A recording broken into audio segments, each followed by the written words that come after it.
What is up, guys? We are live with Justin and our special guest, Elliot from Elliot Hello. Designs. Hello. Hi, Elliot. Nice to meet you. And if you guys haven't noticed, Elliot is obviously from Texas. Is that Yeah. right? Yeah. Apparently I am now. You are not. How y'all doing down there? No, I'm from England. Oh, I knew it was close nearby. One of those. So I'm going to introduce hey guys, real quick. If you get a chance, in the video description, I linked Elliot's channel. Now, Elliot is a student right now at university for engineering, and he does a lot on acoustical engineering, although his actual degree is going to be electrical engineering. And Mechanical. Mechanical engineering. It's all right. It's all right.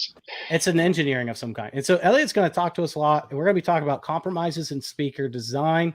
And that doesn't matter if you've designed your speakers or if a company has designed the speakers. What are those limitations that you can see? And what are some of the things that you should be looking for when you're buying a speaker? Because I think that's really important. Or when you're wanting to build one, what are some of those things that you should be looking at? Now, I'm going to get off for just a minute, and I'm going to let Elliot talk because he's got a really cool topic on diffusers he'd like to talk to us about. So let's do it.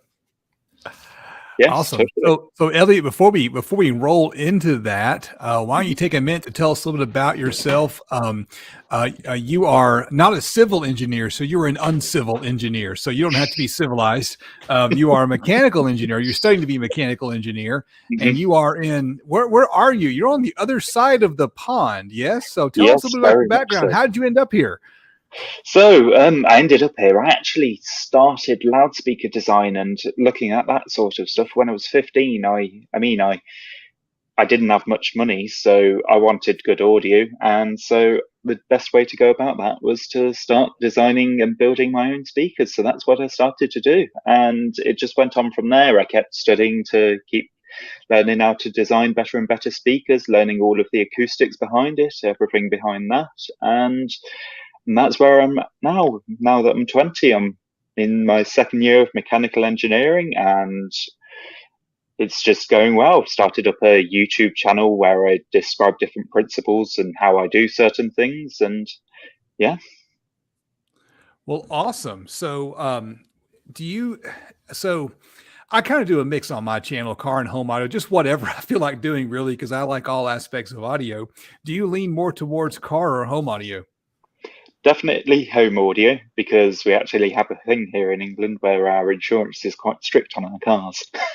I'd heard that there were some very strict rules on modifying cars, and that even went down to, running some speakers and stuff. What's up with that? Why the government overreach? It's not government, it's the insurance companies. Essentially, they think that if you're going to put car speakers in your car, you're going to be more of a reckless driver or something, and that increases premiums. It's ridiculous. It's just that's peculiar. So it's a reckless driving thing. It's not a you're gonna run a wire through the door jamb and burn your car down thing. It is a you can actually get specific ones where you can do it, but yeah.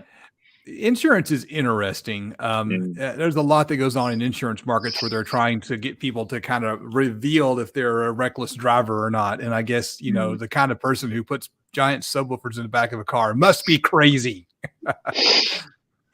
Yeah. So at the moment it's just home audio because of that, but yeah. I feel like that stifles audio over there. I feel like y'all could do so much more if it weren't for that. But hopefully the insurance companies don't. That would kill all my fun.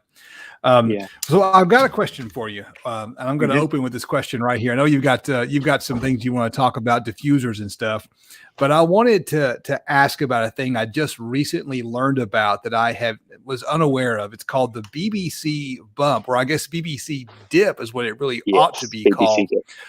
What the heck is that? Now, wait, before you answer that, we just had the conversation before this started that it's called a BBC dip, and he still calls it a bump. Still a bump. That's that. Yeah, I corrected myself when I made the statement. I'm just kidding. Good. I'm just messing. We're good. We have an actual expert who knows something about speakers and lives someplace where the BBC dip It's named after. And of course, the BBC is the British Broadcasting Company because it's a state corporation. I thought it was state-run media over there. Isn't it state-run?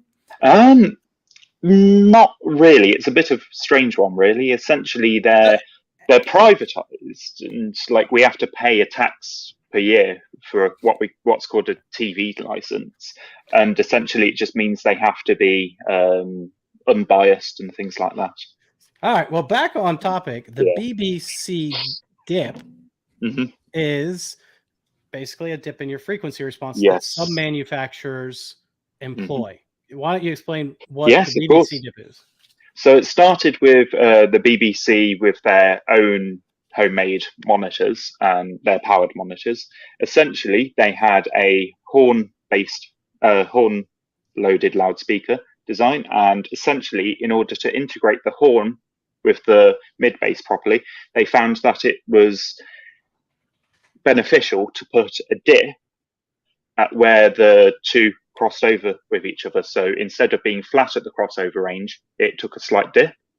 And essentially, they just found that it sounded more natural from lots of subjective listening tests.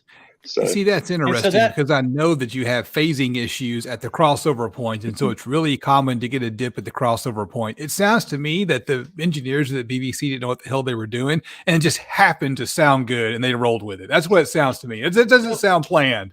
So let me throw some other things at you that a lot of people don't realize.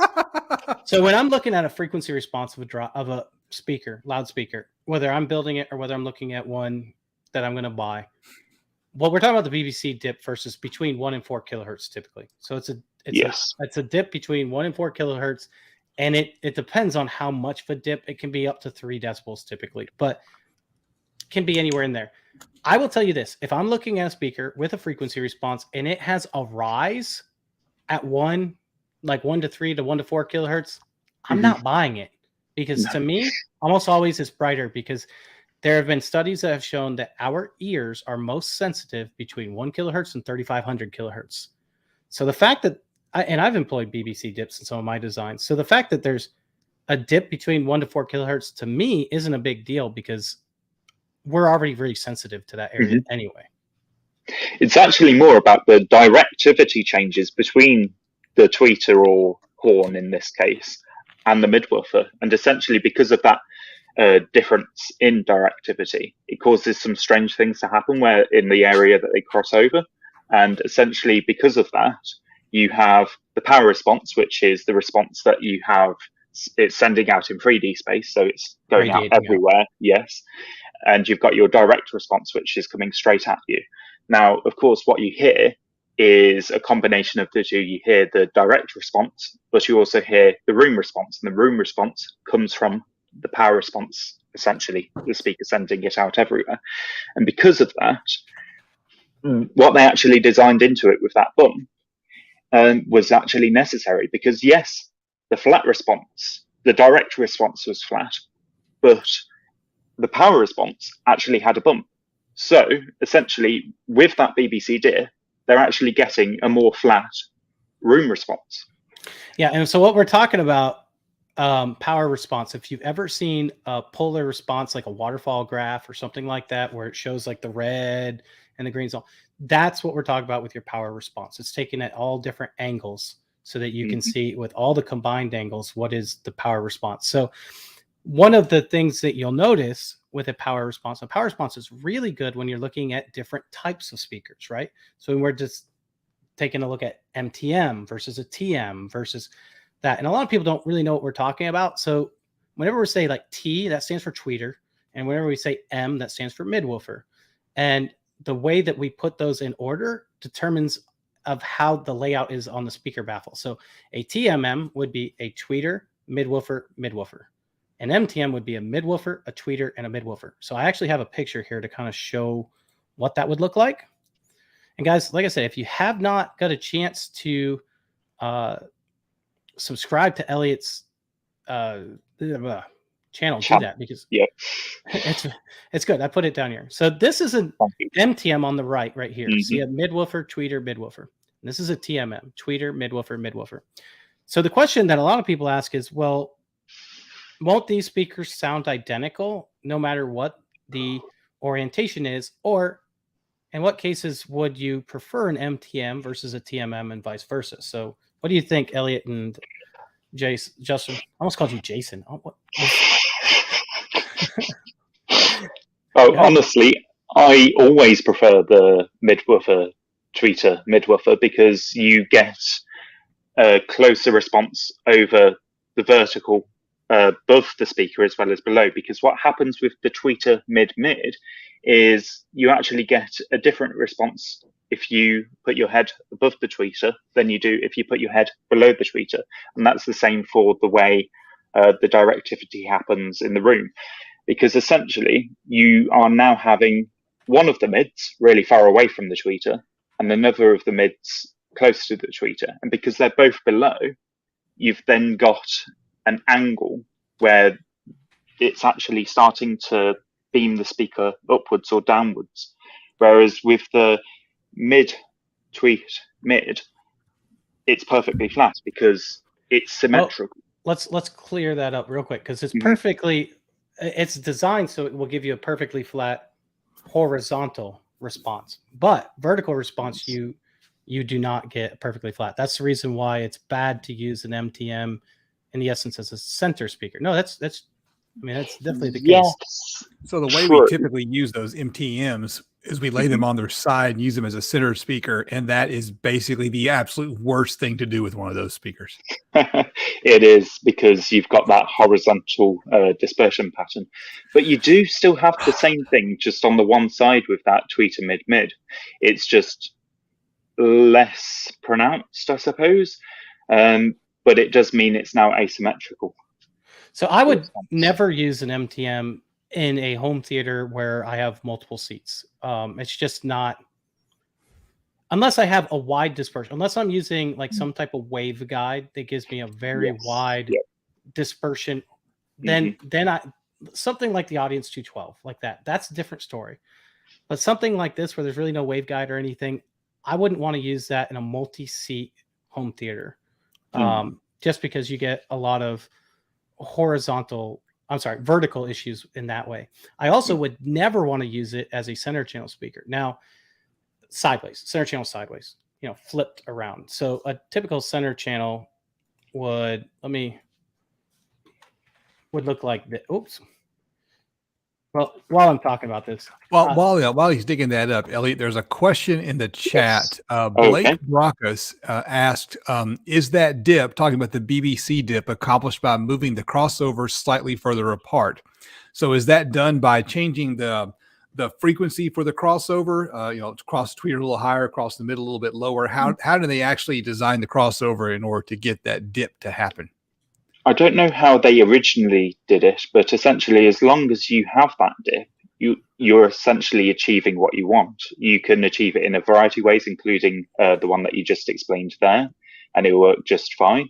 But that subtle shift does make quite a difference. So it needs to be very, very subtle if you are moving that crossover point of one of those, either tweeter or mid across. All right, so here's what a basic MTM looks like. Sometimes they'll be nested, but the basic premise still is this is not ideal for a center channel. Ideally, you would do something more like this, where it's a tweeter and a midwoofer, because they can do really good horizontally and vertically. And then you're going to get the woofers, which are going to be crossed over significantly lower, where directivity is not an issue. And those would be crossed over relatively low by 500 hertz. Aaron's Audio Corner did a really cool video on the different types of center channels. I would highly recommend checking that out. But if you're looking for a center channel, I would look for at least something like this, where it's got a tweeter, midwoofer, and woofer. That's going to be like your best of both worlds. So basically what they did is they took a bookshelf speaker and just added woofers on the side. And those woofers usually are crossed over relatively low. So that when you say relatively low, what are you talking about? You're talking like say it's like a pair of 8s crossed over at what, 250 hertz, 500 hertz, what? Yeah, 500 hertz would be the latest typically, but I mean it would be dependent on the speaker manufacturer. But Yeah.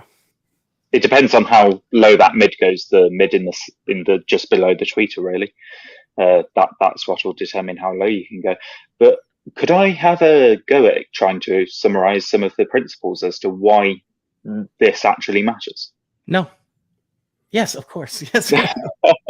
Okay, so essentially, you should have seen your face. You were like, I was like, yeah, of course. really? Yeah. Okay, cool. Yeah, of course. So, you can.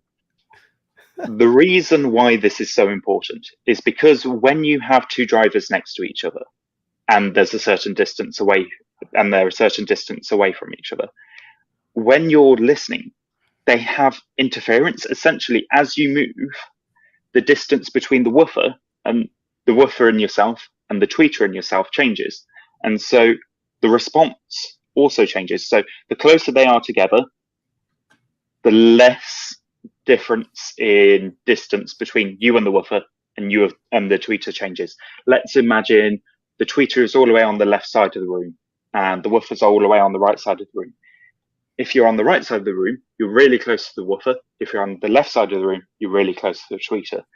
And that's going to change how the response is. And essentially, that's what you've got on a really small scale with these tweeters and mids and so on. And when you have a tweeter in between two mids, you have this cancellation that happens a lot more frequently and a lot more exaggerated. And that's actually called comb filtering. And it's where you've got really sharp dips in your response as you move across. And if you, in an exaggerated sense, if you were to move your head left to right, you quite literally hear a change in the frequency response. It changes in how you hear it. And that's why you want those drivers so close together. So with the horizontal, so the MTM was all designed under the conception of giving you a better horizontal response, but an MTM was designed to be flipped vertically. So MTM. And when we flip it horizontally, now when we go like directly in center, for example, most people use a measurement microphone on their home theater receiver, for example, to get the best response. And when you do that in the center, you're going to get a perfect response. But when you move to the right or left, you're going to have dips in your frequency response that are going to be pronounced. And some of those dips could be at really important frequencies that, especially for a center channel, that's important because you might not be able to hear the dialogue the way that it was designed to be. And that's why, if you use an MTM, sometimes when you're sitting off to the side, you might have trouble hearing the dialogue.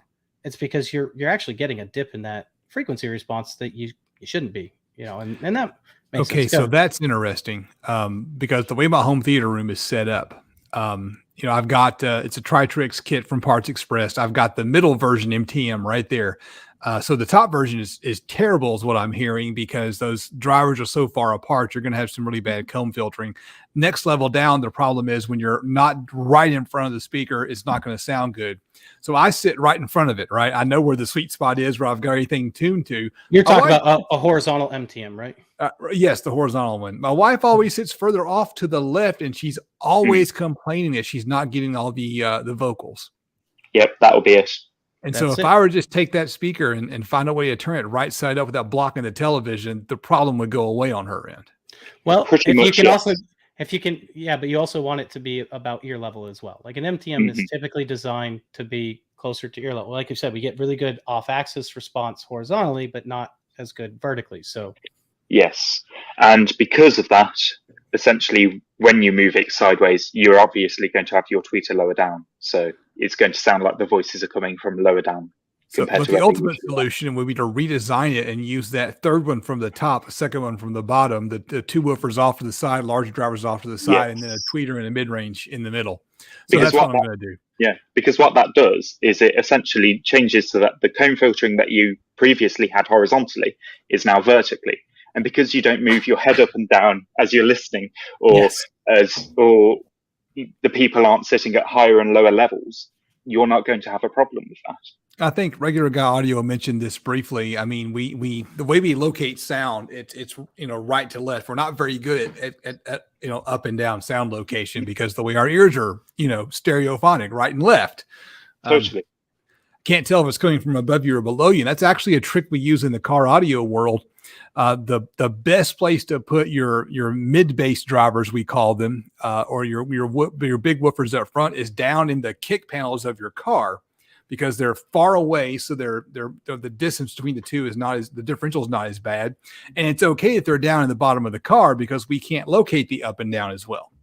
Yes, and because you're in such a small enclosed space, that doesn't actually matter. Whereas if you're in a larger space, you can actually start to hear some of those height changes, and that's because of different psychoacoustic phenomenon other than just how we hear in terms of our two ears. Our brain starts to process the timing delays and things like that to understand what height the sound is coming from. I would go as far as to say that an MTM is one of the best designs that you can use for 2-channel listening audio. Like if you want to do an MTM for 2-channel listening audio, that's all you really care about.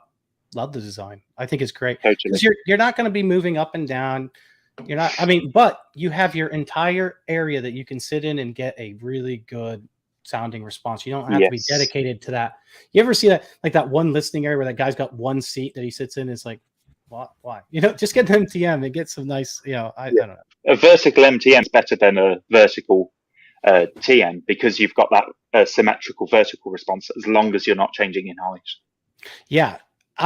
And someone had mentioned, and this is a good thing. He said, hey, look, if you're looking at a TMM, you should look at a TMM that's a 2.5 way. So let's explain what a 2.5 way is. Yes. So let's go back to the first. Ooh, I know this one. Val can explain it. We'll let Justin explain it because he's super excited. The basic idea here is you've got a tweeter in a mid-range, and then you add a second mid-range, and you basically have half of a crossover on it. That's where the 2.5 comes from. Right? I mean, that's the idea. Yes, you're right. It covers part of the same response as the mid-range. So the mid-range will be crossed over. So this first mid-range right here will be crossed over to the tweeter. And then this one's going to help with the bass response, typically in a non-directivity pattern. So let's say that we ported the speaker to 30 hertz. So from 30 hertz to say 200 hertz. And it will only be playing 30 to 200 hertz to help out with the bass response. So you're right. It just sounded weird how you said it. Yeah, because you wouldn't want both of them to be mids because you'd get that cone filtering I mentioned earlier.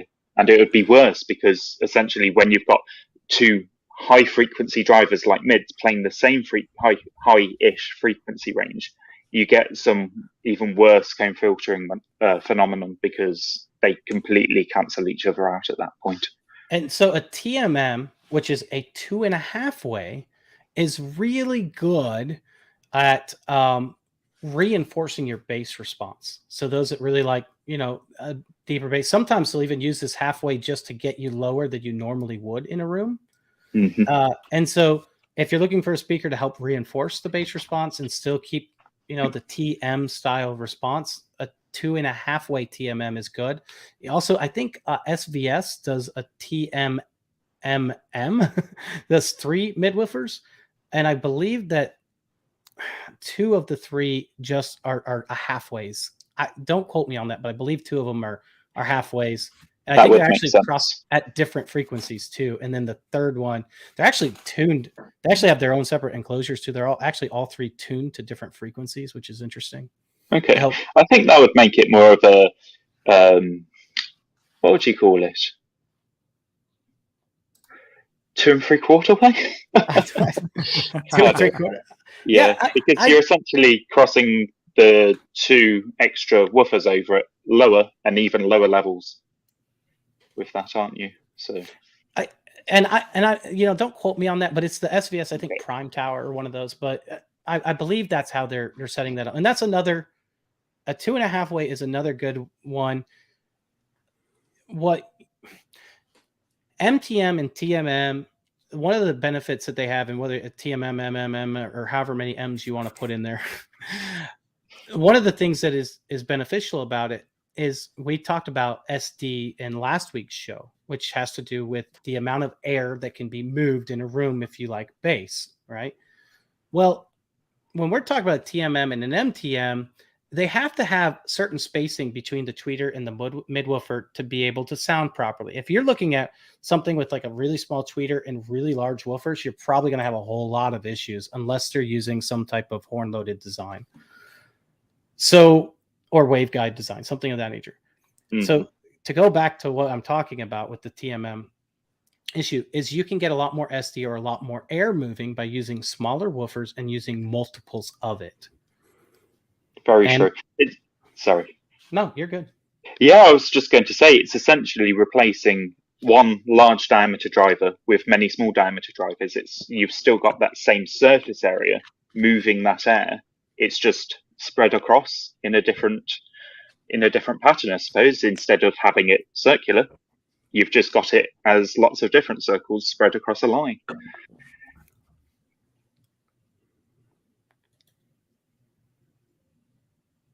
I don't know. I honestly don't know. Okay. So Cool. I saw that Wharfdale has done that in the past, mid stacked on top of each other. And you have the tweeter. Dual mids. Wharfdale has done that in the past, dual mid stacked on top of each other. And air tweeter. See, there's all kinds of different designs. There's one other design that we wanted to talk about for sure. And that's the design with a subwoofer, a midwoofer, and a tweeter. So what are the benefits and drawbacks of something like that? There was actually a question in the chat about that a little bit ago. Someone asked, hey, can you put a tweeter, a mid, and a subwoofer in the same cabinet? And to answer that question, well, absolutely, yes, you can. If you go way back in the day, that's the way they were all made. The big monkey coffin style speakers that we had back in the 80s were all like that. So go ahead. So yeah, essentially with that kind of design, you're limited by the space constraints because, of course, when you're putting it all in one speaker, you've got less volume for that subwoofer driver, and so you're going to have lower efficiency out of it, and it won't reach as deep. So that's Hoffman's Iron Law, and there's a guy that we have on this show right now that knows a lot about Hoffman's Iron Law. He did an entire video about Hoffman's Iron Law. So why don't you tell us a little bit about Hoffman's Iron Law so that we can kind of understand that? So the short version of Hoffman's Iron Law is that you can have an enclosure that is efficient, or an enclosure that is small, or an enclosure that hits low. Pick two. That's the kind of short version of it. So it can either be small, like a small cabinet, right? Right. Go low in frequency and be efficient. Like if you had all three of those, you'd have the perfect trifecta is what you're saying. Right, but you can't do all three at the same time. No, so if you have to lose one. Right. I think about these small enclosures I have behind me. I think about the Kicker one I reviewed a couple of weeks ago. Perfectly fine enclosure, well built, sounds great, but it's small, so it's just a matter of physics, right? If you've got a small enclosure, you can't be efficient and low at the same time, right? If you want to have a efficient enclosure, you want to have an efficient subwoofer that gets really low, it's got to be huge. Yeah, if that's actually a sealed subwoofer and it's a small volume, that subwoofer is trying to compress that air volume behind it, and that's where your efficiency losses come from, because you're having to put more power into it in order for it to push that air back. That air acts as a suspension, and the smaller the enclosure, the tighter the suspension, harder it is to push. Totally. And so there are ways to get around it. Let me first show a picture of a three-way. So basically what typically happens is if you're going to have a subwoofer and you're going to want to get anywhere deep, 30 hertz or below, you either need to have a much larger woofer, or and you're still going to need a bigger box, or you're going to need a big box. But there are ways to get around that. We're going to talk about that. So this is like a three-way right here. This is what we're typically talking about: a tweeter, a mid, and a woofer. And so you got to pick two of those three. So if you're looking at a three-way that's highly efficient, you have to know right away it's not going to get down very low. So if they're going to be a three-way with a subwoofer built in, the one thing that you're going to want to know is you're going to want power quite a bit. And depending on the speaker, depends on the power. But if you're having a subwoofer built in, expect it to be a very inefficient speaker system, and expect your tweeter to be dissipating a lot of heat because they have to cut it down. Right, right. They'll have to throw a couple of resistors on that tweeter to a couple hundred. Yeah. So there is a way to get by this, right? Now, do you know how we get by this? Well, actually, we all know because I shared it ahead of time, but let's do this. This is the way you get around this. Is anyone familiar with Definitive Technologies? A little bit. I've seen some of their stuff, but I haven't looked into their technology specifically. What is it we're trying to get around, Nick? We're getting around Hoffman's iron law, or we're getting around the fact that getting around I can already see both. So there's two things I want to talk about later, but one is the offset tweeter, why we would offset it and why we wouldn't. But the other thing that I want to talk about Definitive Technologies here is this subwoofer right here is not a normal subwoofer. It's actually a powered subwoofer. Okay. And that's the way you get around this dilemma. You use a powered subwoofer, right? And then, which can be built in the cabinet, and then everything else. So you can still have high efficiency, but then you just power just the subwoofer portion. Yes. So what they're doing there is they're instead just pumping more power into that subwoofer to compensate, aren't they?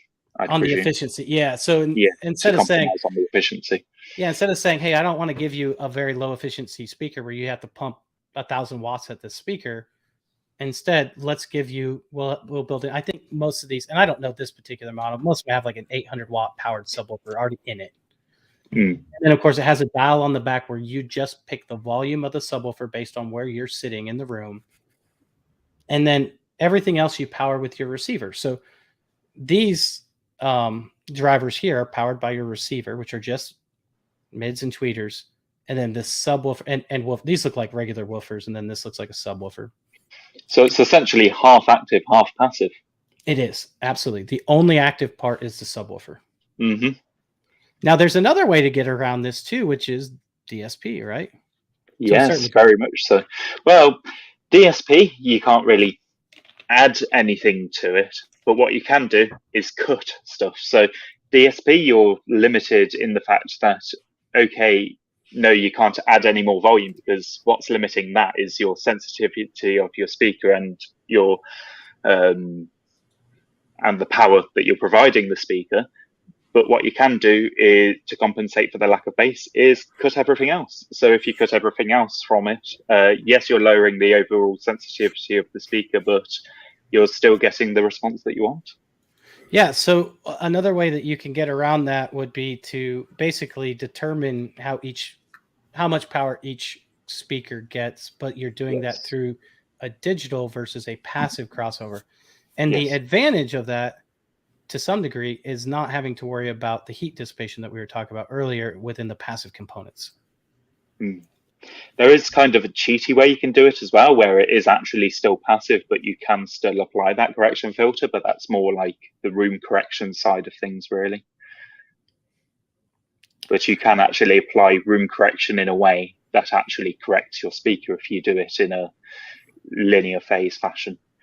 And we're going to talk about that because you have a whole series on linear phase, which just fascinates me. And I know it fascinates a lot of people. But before we do that, let's talk about this offset tweeter. Yes, of course.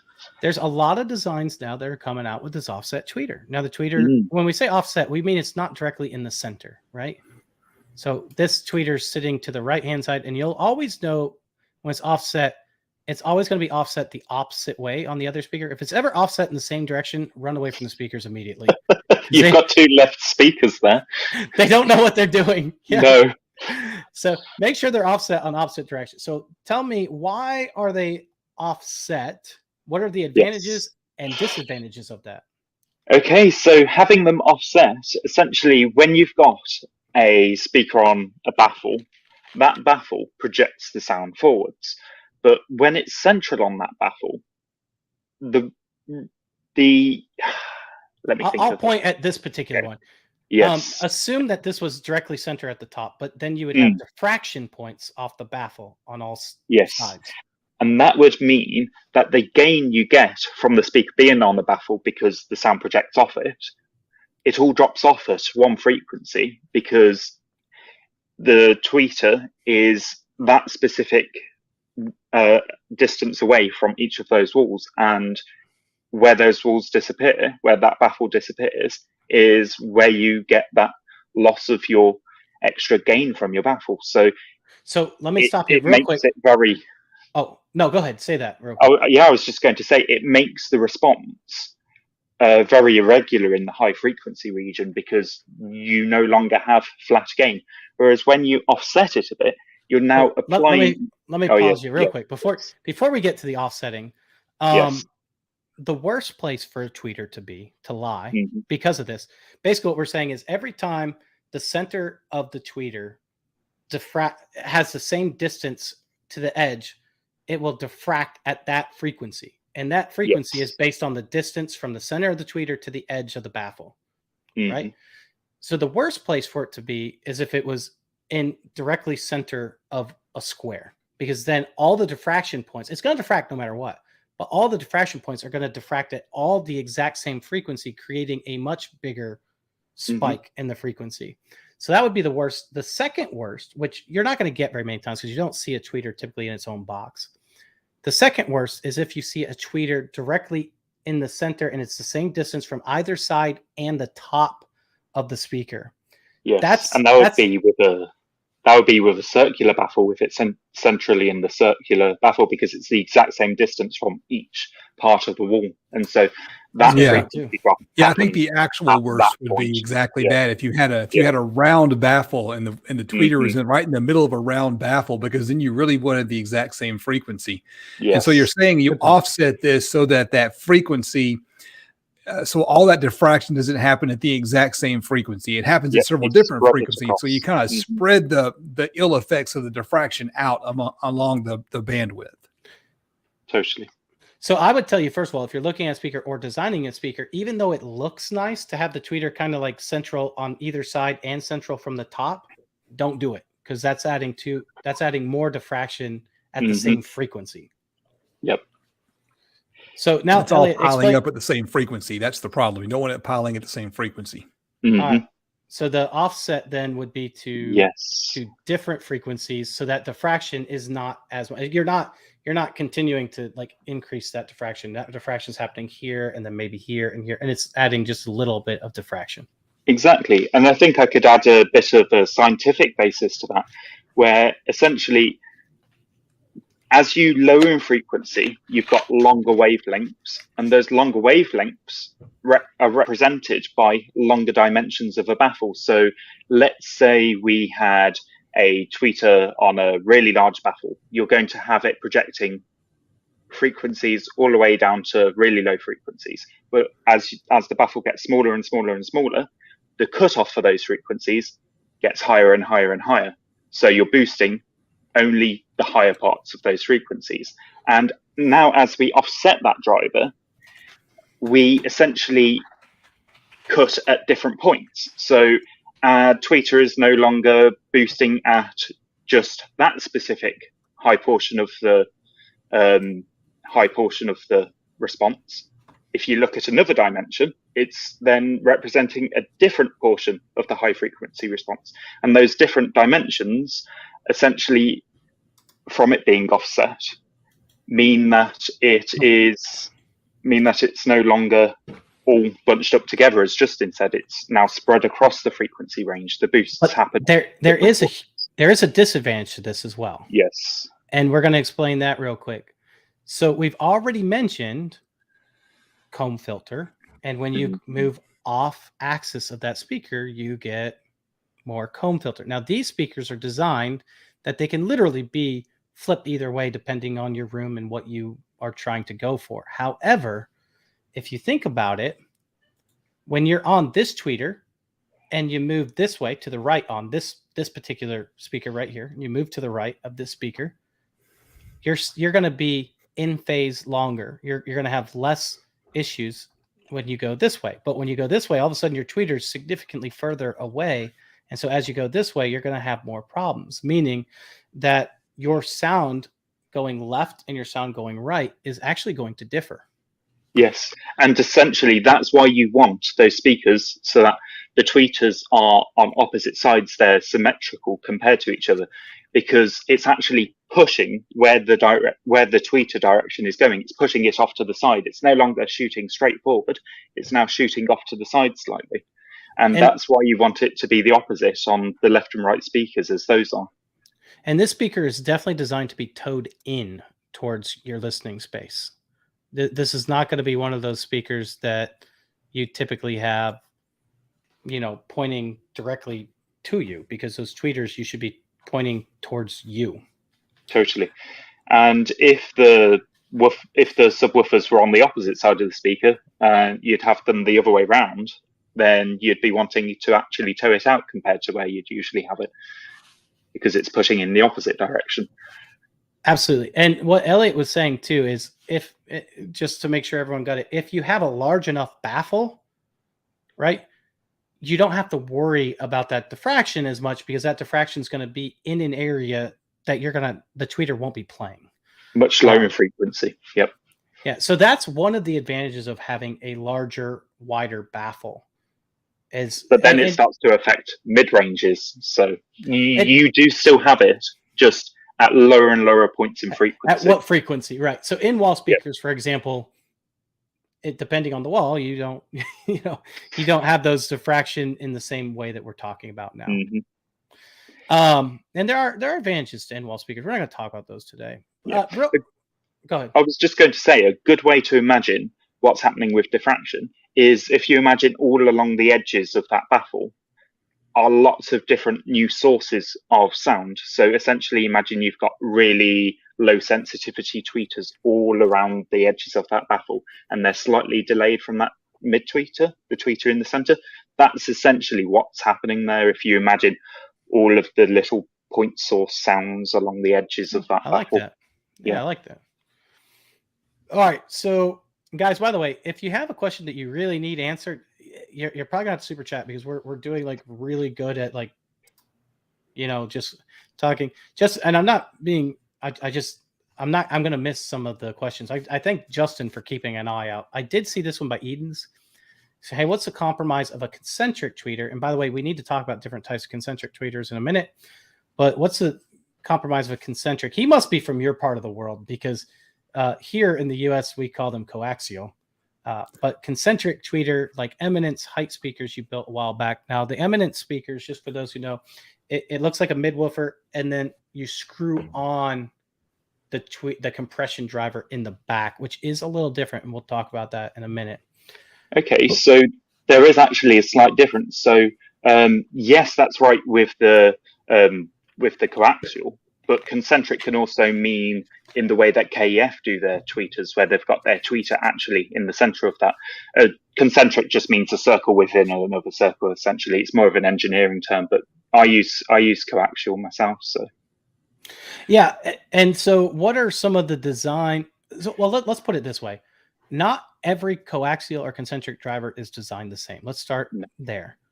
So, for example, the Eminence, one of the things that's interesting is they're trying hard to make the reason why concentric or coaxial was first designed, I should say, is to try to help the sound leave the same spot at the same time. Mm-hmm. However, depending on how it's designed, that's not always the case. So like for the Eminence, for example, that's not the case. They tried to get it close, and depending on which speaker you use, it is close. It's a lot closer than what you would typically have. And I'll talk about some other disadvantages with the Eminence here in a minute, but let's talk in general coaxial design. A lot of people use it, right? ELAC uses a lot of coaxial. KEF, you mentioned, use it. What are your opinions on? So essentially what they're trying to do, isn't it? They're just trying to get so that the Z offset, which you've mentioned in your videos previously, to be the same. So you want essentially the source of your speaker to be playing at the same point. So typically, what you'd have in a normal tower or normal bookshelf is you'd have your tweeter quite far forward compared to where your woofer is, and what that does is it means that the sound leaves the tweeter before it leaves the woofer, essentially, because they're no longer in balance in terms of time. You've got the tweeter reaching your ears before the woofer does. And that's what the Z offset compensates for. But when you've got a properly designed concentric or coaxial driver, you've got the voice coils essentially aligned perfectly, and they're playing in tandem. They're going together at the same point in time and the same position as well. So that's the idea, you want to get as close to the perfect speaker as possible, and the perfect speaker is one speaker. So imagine this is your tweeter, which is a crazy, and this is your woofer. As you can tell, the magnet here is not the same as the magnet that would be back here. They're not lined up. And so in speaker design, we use the Z offset, like you said, which is a 3 measurement method, which I've done a lot of times. That's with passive. In active, you can actually time align that. You can actually put a pause in basically of so many milliseconds to design that. And one of the best ways to tell that with that I know of, at least, and maybe you can say, is to take an impulse response and line up the impulse responses so that they line totally. up. And in REW, what you're actually able to do is you're actually able to take a measurement compared to another channel. So you have, for example, the left channel referencing the right channel, and that will tell you in your own impulse response section how far offset it is from 0. And what you can then do is set, like, for example, your tweeter to your left channel and your woofer to the right channel with their crossovers applied. And you can actually then just straight away see that difference in your impulse response. And then you can tell, hey, this one is leaving sound earlier than this one. Let's compensate for that. So that's what a coaxial was designed for. And there are good car coaxials are not really designed around that. Okay, they're designed about convenience more than anything else. So let's get that out of the way first. Car coaxials are not the same thing that we're talking about in this particular case. Typically, there are a couple of maybe exceptions to that. There's a brand, Illusion Audio. They're kind of a more of a pricier brand. They actually have a concentric design where you can bi-amp the tweeter and everything at the same time. There are some other brands that have these. I think GL Audio does this, where you can actually physically remove the tweeter from inside of the coaxial speaker and then mount it somewhere else. But that really isn't. It hasn't been designed the way we're talking about here. The only experience I have with these, if you remember the boombox build off, I did the executive boombox. It used one of those concentric tweeters. So there's a little, 4 or 5 inch mid range with a tiny little tweeter sitting inside the dust cap of the mid range, and that was an interesting crossover to build because it needed a lot of parts to sound good. So, but Andrew Jones loves coaxial driver. I don't know that there is a huge advantage if you designed the speaker properly in the first place, necessarily, because you're still accounting for that offset. But there is some people would say that you might. Well, go ahead, Elliot. You want to say something? So yes, sorry. I just wanted to mention there are actually quite a few disadvantages too, even when designed properly, having your tweeter and mid separate. Of course, no crosser is infinitely steep. And so because of that, they're never going to match up perfectly, and you're always going to have that cone filtering or just simple off. It's not a Z offset. It's a kind of beaming where it just changes the direction upwards or downwards. And when you have that with a tweeter and mid, your vertical off axis is going to be non-ideal. Yes, your horizontal axis is perfect because they're in line, but no matter what you do with vertically oriented drivers, you're always going to have an imperfect vertical response. And what we're talking about is the ideal loudspeaker, which doesn't exist. The ideal loudspeaker would be one driver that could do 20 hertz, 20 kilohertz from one source perfectly. That would be ideal. Exactly. We just don't have that, which you're right. So what's the I want to talk about the Eminence one because that's a little bit different. The Eminence one uses a compression coaxial, a compression driver, basically. So you screw it in. I have it right here. Yeah, I saw your video on that one. So this is actually the exact driver it uses. Well, one of them. This was the JBL D220 Ti. You screw this in. I don't have a horn here that you screw in, but you basically screw it into a horn. So there's some disadvantages of that. That particular driver was designed for a and this is the same thing if you're looking at DIY Sound Group, the Volt 6, Volt 8, all those, they're the same driver. They use the same, I can't say it's the exact same driver, but it's the same basic premise of the type of driver that it uses. Inside, if you looked inside, the cone is actually an acoustically transparent fabric. And just just the cone part, okay? And then behind there's just a really, really small waveguide that kind of looks like this, like you're cupping your hands, but really, really thin and small. And because of that, your directivity is never going to be great because you have a very small waveguide. And we're going to be talking about waveguides hopefully in a minute. Actually, we might skip waveguides because we want to talk about your DSP. We're kind of running, but so it's never going to be perfect, but it is kind of one of the best ways to still get high efficiency for Atmos style sound. If we could figure out a little bit different way, which I'm going to be working on maybe once in the future, there would probably be a better way, but that one's not going to be time aligned. We already mentioned because the tweeter is further back. I was hoping it would be closer to time aligned when I first saw it, just not. And then you also have the small waveguide, which is also an issue. So JTR also sells some for very expensive, also not ideal. Same basic premise. Any situation where you've got those concentric drivers, you're always going to have some kind of waveguide or interaction with the surrounding cone, the one that surrounds the tweeter. And it can be even worse if the tweeter isn't at the back of the cone, because then you've got reflections back off the cone and it bounces back, just like you've got cancellations when you've got the sound bouncing off the rear wall. Exactly like that, but on a much smaller scale. All right, you know what? Let's talk two more things. I want to talk about your DSP. We're going to save that for last because I think that's like the best thing that we're going to talk about, which I do. But I want to talk about the difference between a horn and a waveguide. I get this question a lot. People say that, okay, I'm going to be talking. So Klipsch uses a horn, and then there's a lot of speakers that use a waveguide. Whether it uses a compression driver or not, it can use a waveguide. There are compression drivers now that use waveguides versus a horn. Let's talk about the differences between a horn and a waveguide real quick. If you're looking at a speaker, horn and a waveguide. In general terms, obviously. Yes. Oh, so you want me to go over it? Sorry. Oh no, I thought if you have anything you want to talk about, yeah, of course. So, with a waveguide, all you're doing is you're changing the directivity response. When we mentioned those polar plots with the different colors, you're changing the directivity response of the tweeter.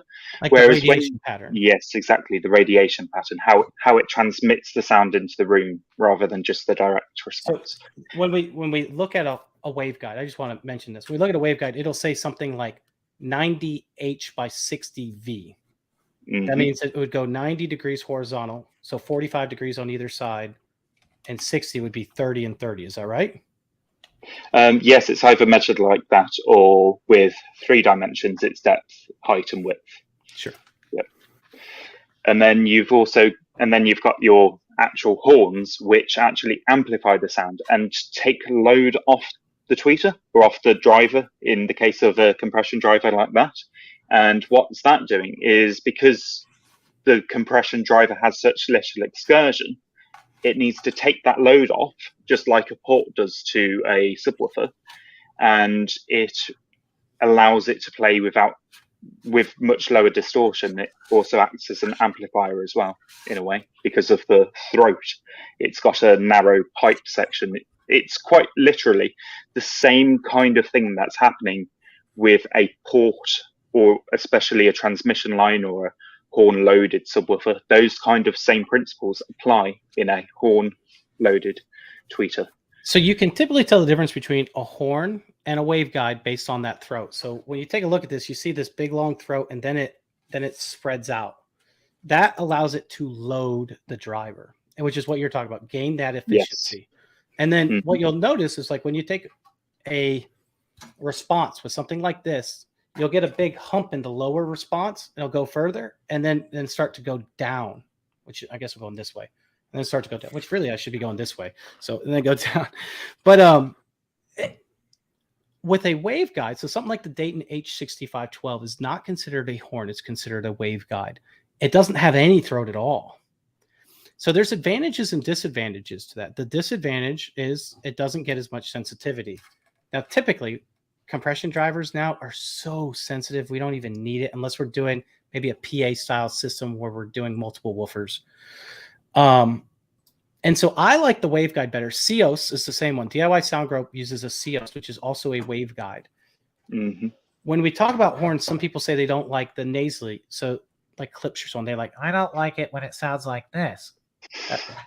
That's a horn.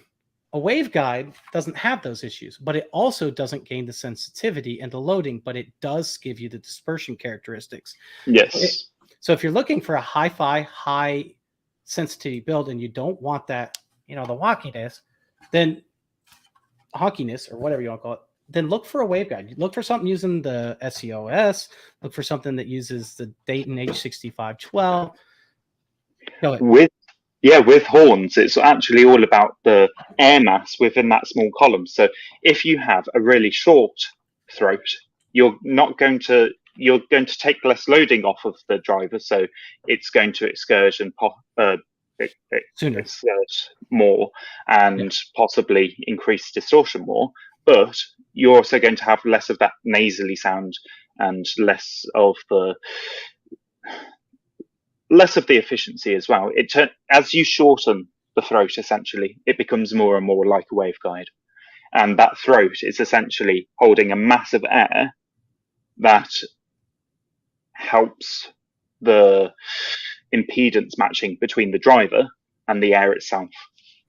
Yeah, and that's why I would tell people, like a lot of people say, like I built the Cinema 10 and a couple other ones where I use that H6512 and they're like, oh, you used a horn. I'm like, well, no, I didn't, and there really is a big, if you would be surprised that I've taken measurements in this particular driver here and in the Dayton H6512, and I could show you the exact same compression driver and you would think you're looking at two completely different drivers.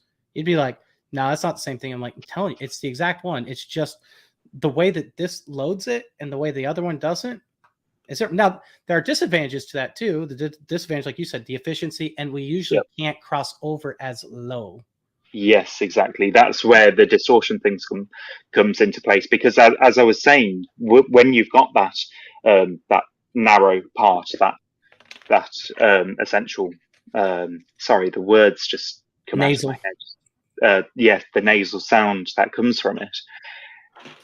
What you have is it's decreasing the excursion, and that excursion happens at low frequencies. So, of course, when you've no longer got that horn action stopping the excursion as much, you can no longer play it with as low of a frequency.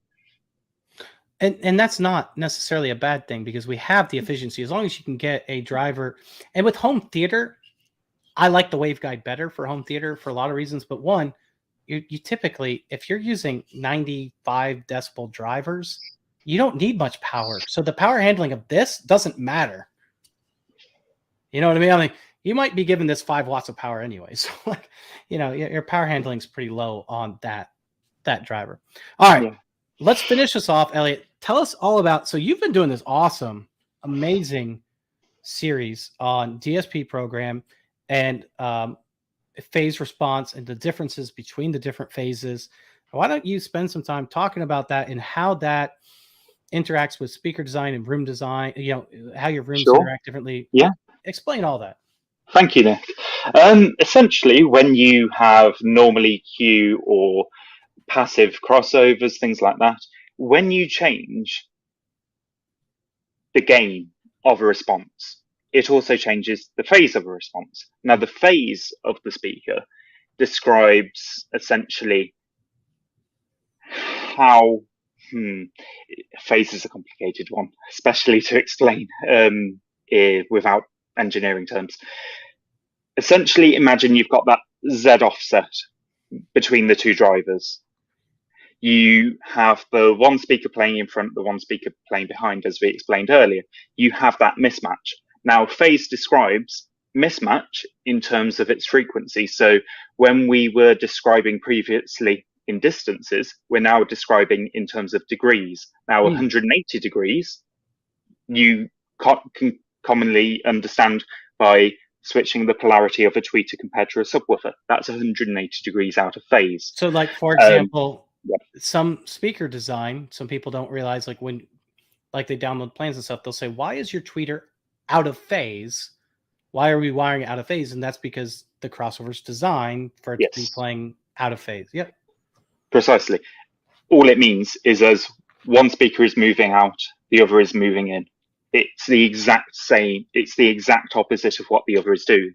And it describes the motion of the drivers. Now, that translates into the distances we were on about with Z offset.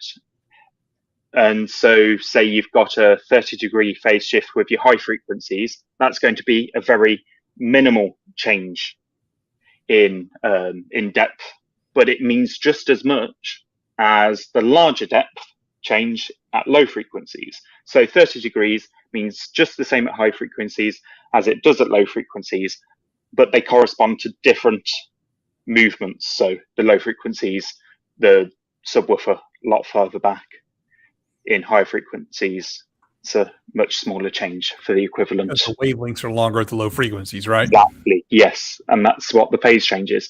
Now, with the minimum phase that I was describing, you've got that degrees based on the gain that you've applied. So say you are going to very suddenly increase the gain. You're going to have a very, very sharp increase in the amount of phase that's happening between the drivers. Now, when we're talking about EQ, can I just say too? No, I was just going to say, and what we're talking about, like the way that you can see this is you can see this actually in the frequency response, right? Yes, very much so. And what would you be looking for in the frequency response to see that? So when we're looking at it in terms of the actual EQ side of things, the EQ that we're applying isn't actually going to represent itself in real life as you think it would, because the phase changes mean that it doesn't behave as you think it would. But in terms of how you actually hear that, is it does something called time smearing. So if you were to apply a minimum phase crossover, as you were, which is a normal passive type crossover or the normal type of crossover you'd have in a DSP system, as that frequency slopes off, that phase changes. It's almost like if you have your subwoofer playing as it goes lower and lower frequency into those into that crossover point, it's actually as if it was moving back in space really far away. That'd be kind of cool. That's effectively what it's doing. I now want a subwoofer that moves when it plays bass. Like, I all of a sudden I get hit with the bass and it comes up right close to me and goes, bam! That'd be cool. Yeah. I know it's funny you say that.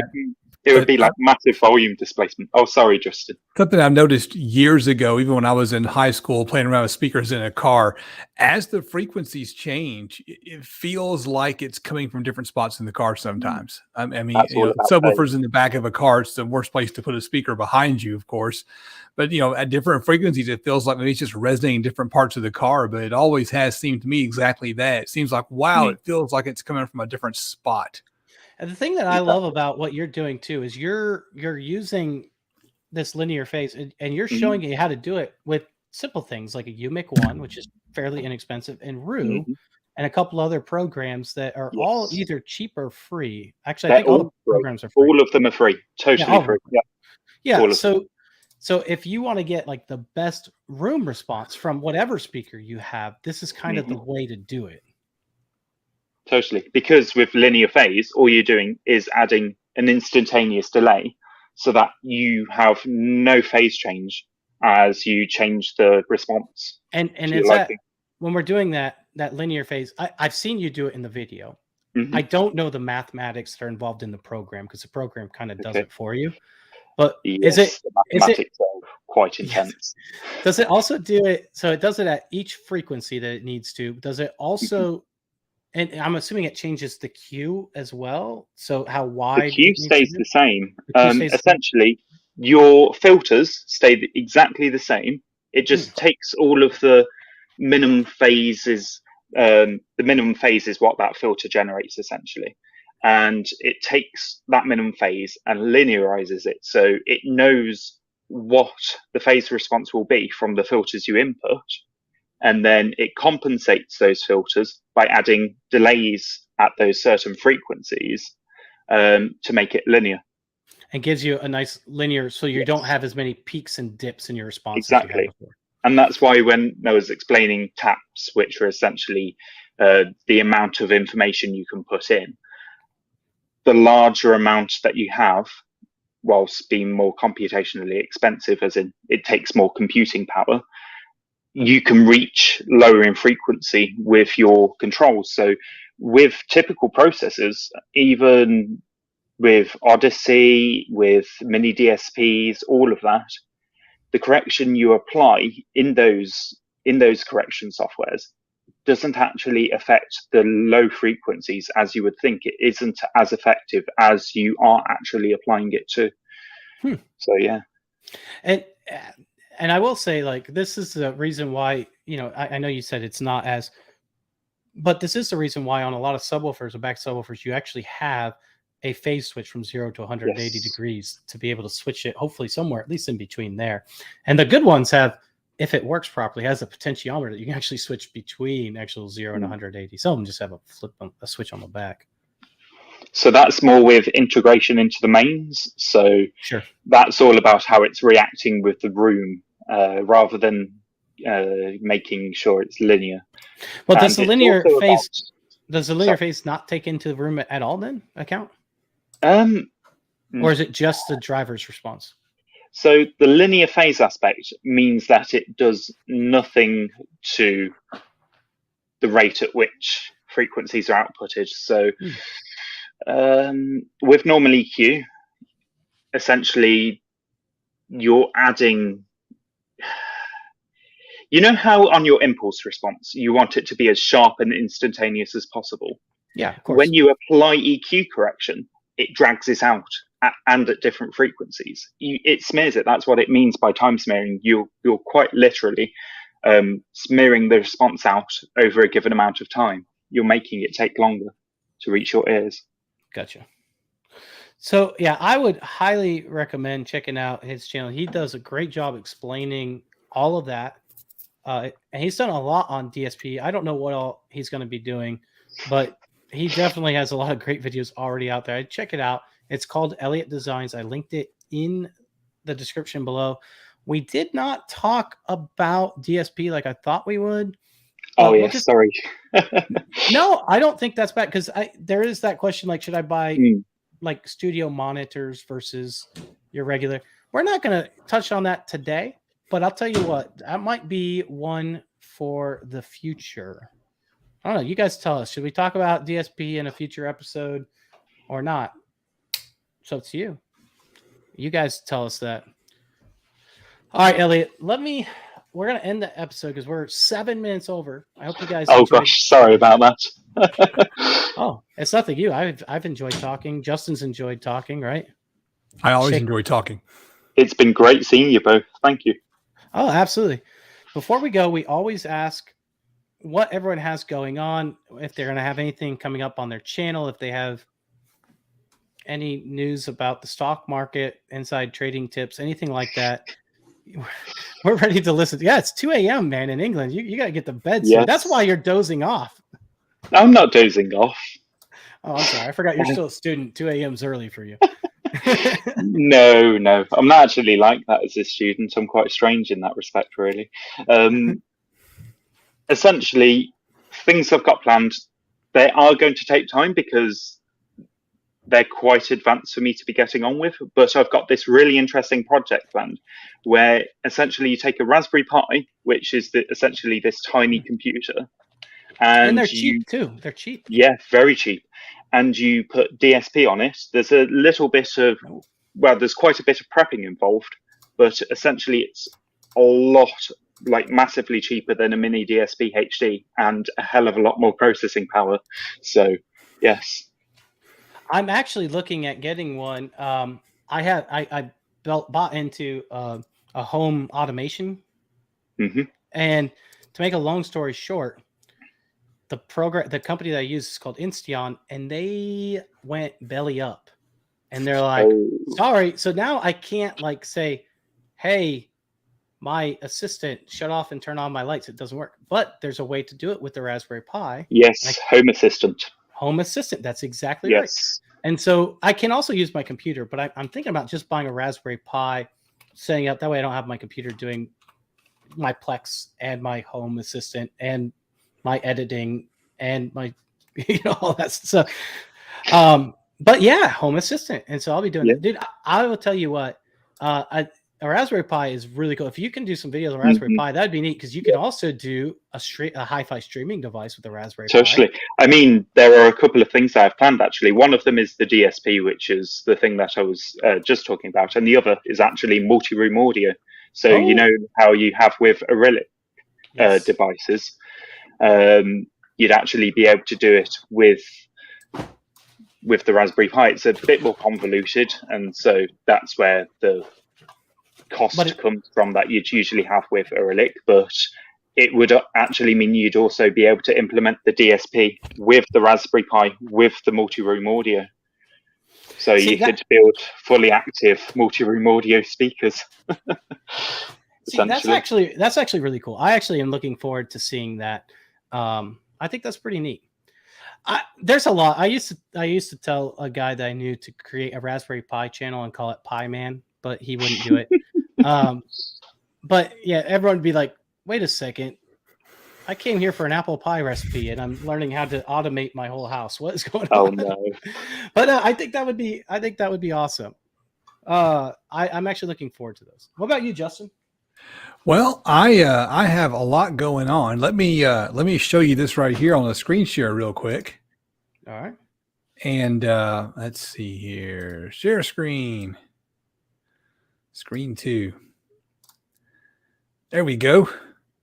So as my patrons know, I've been working on this top secret project here, and it is open for business. And so I've been moving my tools into this space and cleaning it up and getting it ready to go and working on some shop projects. So I'm not sure what video I'm gonna crank out next.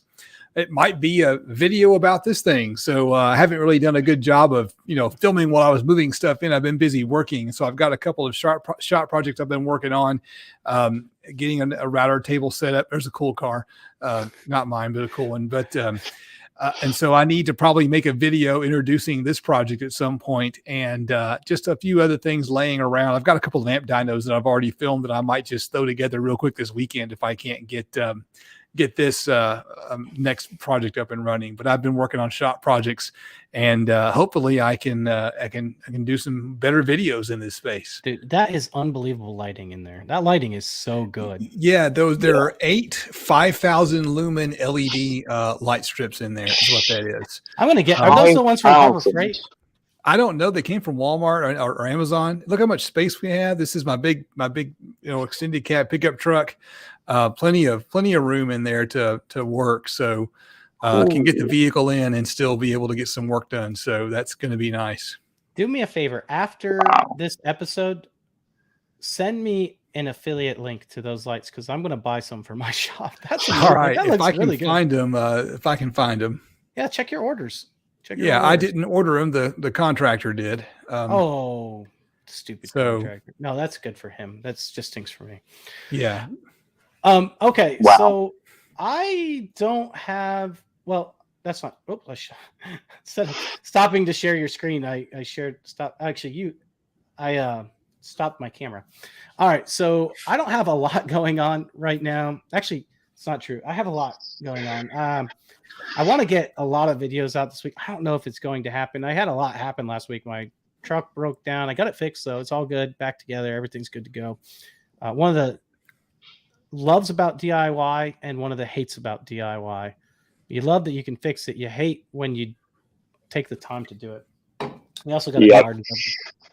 I have a bunch of stuff for review. I am starting to work on an epic build. I'll leave it at that. It's going to be a hi-fi, and it might even end up being a bookshelf speaker that goes from 40 to 20 kilohertz. In-room response will probably be closer to 30. It's going to use passive radiators.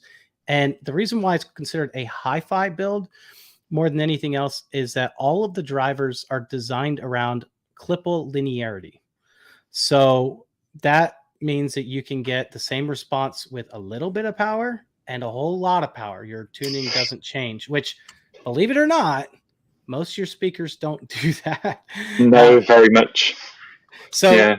I'm really excited about that. It's not going to be a cheap build, but I would say it's not going to be. I haven't calculated all the costs. I'm going to guesstimate around $1,000 for a pair, which is not cheap. But when you're talking about in the realm of hi-fi speakers, I think it'll blow away pretty much most that you can buy in the $1,000 range. I mean, $1,000 range, you're looking at those KEF little bookshelf speaker, you know. And so there's a lot. I do have these, which I'm excited about. I talked to you guys about this, I think, last week too. SMSL sent me some of these. They're headphone amplifier and a DAC. But they're the HO100 and DO100, and I'm really excited about these because they're inexpensive compared to the rest. And SMSL, I haven't listened to these, so I can't say anything about these yet. But typically, SMSL does such a great job with their products. So my hope is that this is actually be a budget fine DAC and headphone amplifier. I don't know if that's the case yet, but that's my hope. And here's me currently on Bluetooth. I have a lot of things, but if you guys want some behind the scenes of either the Epic build or some of the stuff that I have coming up to review, just consider being my patron. I know Justin has some behind the scenes stuff, patron too. And Elliot just wants your subscribe button. So just hit the subscribe for him, please. He's trying to get to 1,000 subscribers, right, Elliot? Yep. That's where I get the partnership. Thank you to Baba for the super chat. We sure appreciate that. More than you could possibly imagine. Yes. And I'll tell you, Elliot, getting to that 1,000 subscribers point is probably the hardest part because it's just so hard to get any traction at all. And what you can remember is all the videos you make on your way to 1,000, you can remake those in a year because no one, you know, the growth you'll have over the next. Oh yeah, very true. The growth you'll have, you know. After you hit 10,000, remake everything that you made from 0 to 1,000 because no one's seen those, right? I mean, with the help of you guys, I'm already at over 100 now. All right. And we love supporting you. Elliot is a huge, and I should have mentioned this at the beginning. Elliot is always a very active member on the forum at toidsdiyaudio.com. Very active. You guys can catch him on there. Catch him on his channel too. I tell him all the time, throw your videos up on the channel. We want people that go to the website to see it and to know it. I might end up having to create a DSP section. We have a DSP section. I might have to create an Elliot's DSP section sometime or something. I don't know. But seriously, he just knows his stuff. And when you do the video on the Raspberry Pi, the DSP, or any, make sure you put something on the website. Maybe we can also, if you want to create a what do we call that? Like a blog post. We can let you create your own blog post to support that or whatever. That would be amazing. Thanks. Yeah. Nick. Oh yeah. I always put my hand out for people that are, I try to help anyone out that I can. I can't always help everyone out, but I try to. But I would be happy to help you out in any way that I can. And David just subscribed to you. David, woo! All right, oops, I hit. Thank you, David. There's at least Thanks, one David. subscriber. All right, guys. We're going to let you guys go. Thank you guys so much. We're out. Thank you, Baba, again. We really do appreciate that. We're out. Right. See you. Keep doing this.